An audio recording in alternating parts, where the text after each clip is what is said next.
ಜಾನಪದದಲ್ಲಿ ಒಂದು ಮಾತು ಹೇಳ್ತಾರೆ. ಏನಂದ್ರೆ ತಾಯಿ ಅಕ್ಕ ತಂಗಿಯರು ತವ್ರ ಮನೆಗೆ ಇದ್ರ ಕಾಲಿಗೆ ಬರ್ತಾರೆ. ಗಂಡನ ಮನೆಯಲ್ಲಿದ್ರು ಕೂಡ ಇದೊಂದು ವಿಶೇಷವಾದಂತಹ ಒಂದು ಏನು ಅಕ್ಕಂದಿರು ತಂಗಿಯಂದಿರು ಅಣ್ಣ ತಮ್ಮಂದಿರಿಗೆ ಮಾಡತಕ್ಕಂಥ ಆಶೀರ್ವಾದ ಏನಿದೆಯಲ್ಲ ಅದು ಬಹಳ ದೊಡ್ಡದ್ದು. ನನ್ನ ಅಣ್ಣ ತಮ್ಮಂದಿರಿಗೆ ಹೆಂಗಿರ್ಲಿ ಅಂದ್ರೆ ಅವಳು ತವ್ರ ಮನೆ ಬಿಟ್ಟು ಹೋಗುವಾಗ ಒಂದು ಮಾತು ಹೇಳ್ತಾರೆ, ತೊಟ್ಟಿಲ ಹೊತ್ಕೊಂಡು ತವ್ರ ಬಣ್ಣ ಉಟ್ಕೊಂಡು ನೋಡಿ, ತೊಟ್ಟಿಲ ಹೊತ್ಕೊಂಡು ತವ್ರ ಬಣ್ಣ ಉಟ್ಕೊಂಡು ಅಪ್ಪ ಕೊಟ್ಟಿಯಮ್ಮಿ ಹೊಡ್ಕೊಂಡು ನನ್ನ ಮಗಳ ತಿಟ್ಟಿಯ ಹತ್ತಿ ತಿರುಗಿ ನೋಡ್ಯಾಳ ಅಂತ ಹೇಳಿ ನಮ್ಮ ಜಾನಪದದಲ್ಲಿ ಒಂದು ಮಾತಾಡ ನೋಡಿ. ತವ್ರ ಮನೆ ಬಿಟ್ಟು ಗಂಡನ ಮನೆಗೆ ಹೋಗ್ತಕ್ಕಂಥ ಸಂದರ್ಭ ಅದು ಬಹಳ ವಿಶೇಷವಾದಂಥದ್ದು ಇರ್ತದೆ.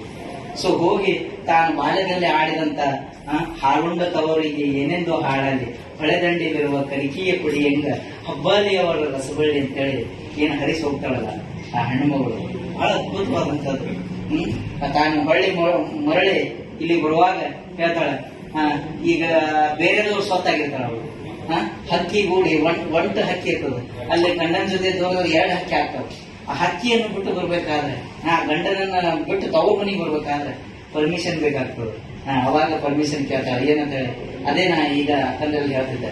ಏನಂದ್ರೆ ನೋಡಿ, ನಮ್ಮವ್ವ ಹೇಳಿ ಕಳಿಸಾಳ, ಫೋನ್ ಮಾಡ್ಯಾಳ, ನಮ್ಮ ಅಪ್ಪ ಕರಿತಾ ಇದ್ದಾನೆ, ನಮ್ಮ ಅಣ್ಣ ತಮ್ಮಂದ್ರೆ ಎಲ್ಲರೂ ಕರೀತಾರೆ, ಹೋಗಿ ಬರ್ಬೇಕಾಗ್ಯದ ನಾನು, ಅದಕ್ಕಾಗಿ ನಾನು ಹೋಗ್ತಾ ಇದ್ದೀನಿ ಅಂತ ಹೇಳಿ ಒಂದು ಮಾತು ಹೇಳಿ ಯಾವ ರೀತಿ ಗಂಡನಲ್ಲಿ ವಿನಂತಿ ಮಾಡ್ಕೋತಾಳ ಅಂದ್ರೆ ನಮ್ಮ ಜಾನಪದ ಬಹಳ ಚೆನ್ನಾಗಿ ಹೇಳಿದ್ದಾರೆ. ಹೆಂಗಂದ್ರೆ, ನಾ ಹೋಗಿ ಬರತ್ತೇನೆ ತವರೂರಿಗೆ, ಅಪ್ಪಣೆ ಕೊಡುಗಾಯನ ಮಾತಿಗೆ, ನೀವೊಪ್ಪಿಗೆ ಕೊಡುಗಾಯನ ಮಾತಿಗೆ. ಅವ್ವನೆಗೆ ಹಗಲೆಲ್ಲ ನನ್ನ ನೆನಪಂತೆ, ಹಗಲಿರಳು ಬಾಯಲ್ಲಿ ನನ್ನ ಹೆಸರಂತೆ. ಮನೆ ಕೆಲಸ ಮಾಡುವಾಗ ಅವ್ವನದೇ ಚಿಂತೆ, ಕಣ್ಣಾಗ ಮನದಾಗ ಅವಳದೇ ನೆನಪು, ಕಣ್ಣಾಗ ಮನದಾಗ ಅವಳದೇ ನೆನಪು. ನಾ ಹೋಗಿ ಬರ್ತೇನೆ ತವರೂರಿಗೆ, ಅಪ್ಪಣೆ ಕೊಡುಗಾಯನ ಮಾತಿಗೆ.